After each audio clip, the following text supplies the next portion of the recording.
आज मैं आपको इमली खुबानी और इमली की चटनी, खट्टी मीठी चटनी बनाना सिखाने लगी हूँ।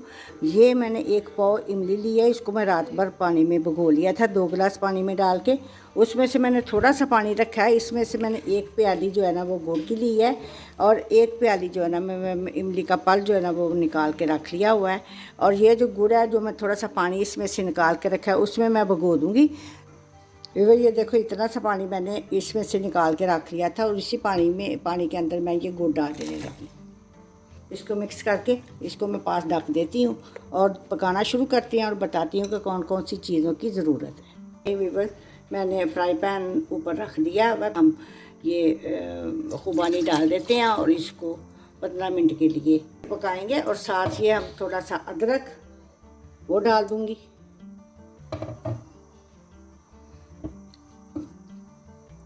मिलते हैं आपको 15 मिनट के बाद। अभी देखो व्यूअर्स, 10 मिनट हुए हैं, अभी ये गली नहीं है। मैं क्या, मैं आपको दिखा दूँ। अभी ये 10 मिनट के बाद हम मिलते हैं आपसे। व्यूअर्स, 15 मिनट हो गए हैं खुबानी को पकते हुए। ये देखो, ये गल गई है। अब मैं इसकी चूल्हे की आग बंद कर देती हूँ। इसको ठंडा करके फिर मैं इसको ग्राइंड करती हूँ। मिलती हूँ आपको इसको ग्राइंड करने के बाद। ये मैंने ग्राइंड कर लिया। बिस्मिल्लाहिर्रहमानिर्रहीम। देखो, अब मैं जग के अंदर इसमें डाल दी, फ्राई पैन में डाल दिया।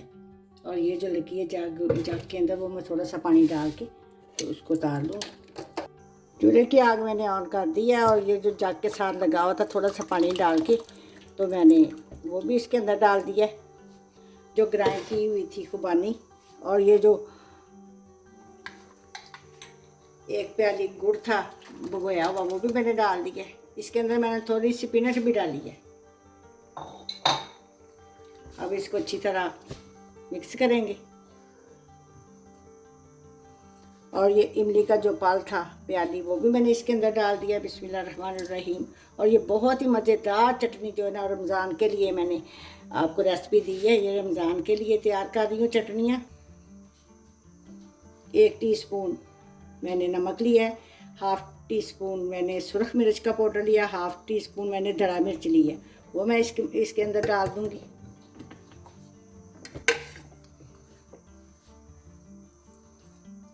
और ये 1/2 कप का चौथा हिस्सा मैंने इसके अंदर सिरका डाल दिया है, जो ख़राब होने से बचाता है। सिरका ना हो आपके पास तो आप टाटरी भी आप इस्तेमाल कर सकते हो, कि चटनी में जो फफूंदी लगती है उसका नहीं डर होता, वो नहीं लगती इसके साथ।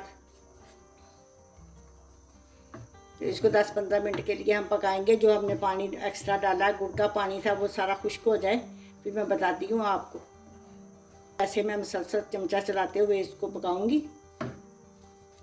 यह 1/2 टीस्पून मैं इसमें काला नमक डालने लगी हूँ। काला नमक इस चटनियों का टच होता है, वो लाजमी डलता है।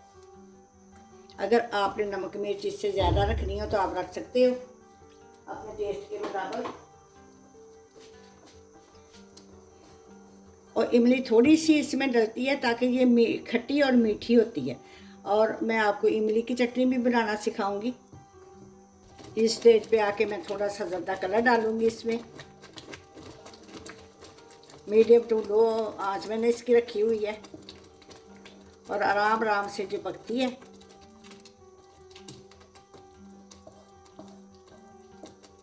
बहुत ही मज़ेदार बनने वाली है चटनी। समोसों के साथ खाओ, पकौड़ों के साथ खाओ, गोलगप्पों के साथ खाओ। रमज़ान में इन चटनी की बड़ी ज़रूरत पड़नी है। ये सारी चीज़ों का मज़ा दुबाला कर देती है। तो ये 1 प्याली मैंने इसमें गुड़ डाला, और 1 प्याली मैं इसके अंदर चीनी डाल देने लगी हूँ। बिस्मिल्लाहिर्रहमानिर्रहीम। चीनी से भी चटनी का जायका जो है ना, गुड़ और चटनी के साथ बहुत मज़ेदार बनता है। अब ये इसका पानी, चीनी का पानी खुश्क होता है, फिर मैं आपको चेक कराती हूँ। ये करीब बनने वाली है। करने का तरीका ये है कि थोड़ी सी आप चटनी डालो और इधर डालो। देखो कि अगर ऐसे करने से नीचे आ रही है या पानी नीचे आ रहा है, तो अभी इसको पकने की ज़रूरत है। इसको अभी 5 मिनट पकने की और ज़रूरत है। 5 मिनट के बाद ये चटनी तैयार हो जाएगी। कलर देखो माशाल्लाह इसका कितना प्यारा है।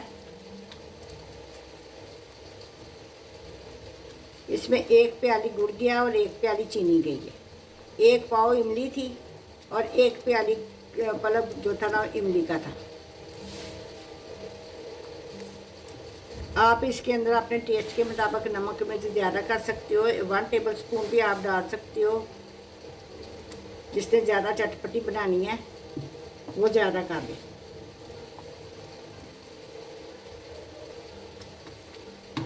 लो जी जनाब, खुबानी की चटनी हमारी तैयार हो गई है। अब मैं चूल्हा इसका बंद कर देने लगी हूँ। थोड़ी सी अब हीट निकल दिया तो फिर मैं आपको इसको डिश आउट करके दिखाती हूँ। इसके अंदर हम थोड़े से तिल डालेंगे। आपका दिल करे तो आप डाल लो, नहीं दिल करे तो ना डालो, इससे खूबसूरत लगती है। देखो माशाल्लाह कितनी प्यारी इसकी लुक आ गई। अब बिस्मिल्लाहिर्रहमानिर्रहीम में डिश आउट करके आपको दिखाती हूँ। ये अभी और गाढ़ी होने की। जिस जार में आपने इसको डालना है वो खुशक हो, इसमें पानी ना लगा हुआ हो, शीशे का जार हो, और इसको बंद कर जार में डाल के तो आप जो है ना वो ये कम से कम 1 महीना आप इजी चला सकते। अगर आप सोडियम बेंजोएट इसमें इस्तेमाल करोगे फिर आप 6 महीने इसको चला सकते। इसलिए कि हमने थोड़े दिनों के लिए बनाई है, हमने सोडियम बेंजोएट नहीं डाला। तो व्यूअर्स, आपको उम्मीद है कि आपको मेरी रेसिपी बहुत ही ज़्यादा पसंद आई होगी। अगर आपको मेरी रेसिपी पसंद आई तो मेरे चैनल को सब्सक्राइब करो, लाइक करो और शेयर करो, और अपने रिश्तेदारों, अपने दोस्तों में जो है ना वो शेयर कर दिया करो, और मुझे प्यारे प्यारे कमेंटों में बताया करो कि आपने कैसा काम किया। इससे मेरी हौसला अफजाई हो जाती है। मिलती हूँ आपको किसी बेहतरीन रेसिपी के साथ। अल्लाह हाफिज़।